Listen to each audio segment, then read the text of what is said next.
జోగిని శ్యామల అంటే ఒక ఊరు, ఒక గ్రామస్తులు అప్పట్లో అసలు జోగిని వ్యవస్థ షురు అయినప్పుడు ఒక ఊరిలో ఒక వారిని డిక్లేర్ చేసి వాళ్ళని అమ్మవారి అయ్యవారితో కళ్యాణం చేయించి ఆ జోగినిగా ఒక డిక్లరేషన్ అనేది ఉండేది.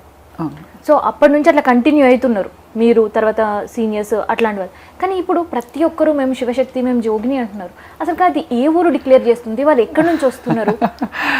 అది ఇంకా అదొక చిక్కుముడి అనే చెప్పాలి. ఎందుకంటే నిజంగా మీరు అన్నట్టు ఒక ఊరికి, ఒక గ్రామానికి కట్టుబడి అట్లాంటి ఉండే గ్రామాలు చిన్న చిన్న ఏమంటారు మండలాలు లాగా అయిపోయి, మండలాలు ఇప్పుడు ఏరియాస్ లాగా అయిపోయి అట్లా అవ్వడం వల్ల చాలామంది వస్తున్నారు అనే దానికి నేను కామెంట్ చేయలేను. ఎందుకంటే అమ్మవారి భక్తి భావన అనేది ఉంది. కానీ వాస్తవానికి చెప్పాలంటే జోగిని అనేది మాత్రం ఒకప్పట్లో ప్రకటించేవాళ్ళు. మా టైంలో అయితే వాళ్ళ కుటుంబ సభ్యులు కానీ, లేకపోతే ఆ అమ్మవారు వస్తున్న ఆ ఏరియాకి సంబంధించిన వాళ్ళు కానీ, లేకపోతే అట్లా ఉండేది. కానీ ఇప్పుడు చాలా వరకు ఏరియాస్లో వాళ్ళకి వాళ్ళు అట్లా అనుకుంటున్నారు. బట్ ఓవరాల్గా అమ్మవారి సేవ చేస్తున్నారు అనే దానికి కాబట్టి ఇది సున్నితమైన ఇది కాబట్టి నేను దాని మీద ఏం కామెంట్ చేయలేకపోతున్నాను. బట్ మీరు అన్నమాట 100% దాంట్లో వాస్తవం ఉంది. ఎందుకంటే అట్లా ఎవరు ప్రకటిస్తున్నారో ఇంకా వాళ్ళకి తెలియాలి. జోగిని అనేది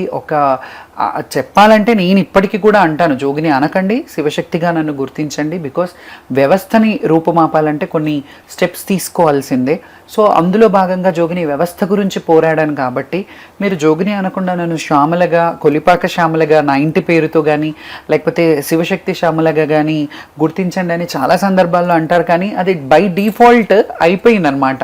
ఎందుకంటే 1 సంవత్సరం 2 సంవత్సరాలు కాదు కదమ్మా, ఆల్మోస్ట్ 30 years నుంచి నేను ఈ సేవ చేస్తున్నాను కాబట్టి ఇంకా అది పడిపోయింది జనాలకి.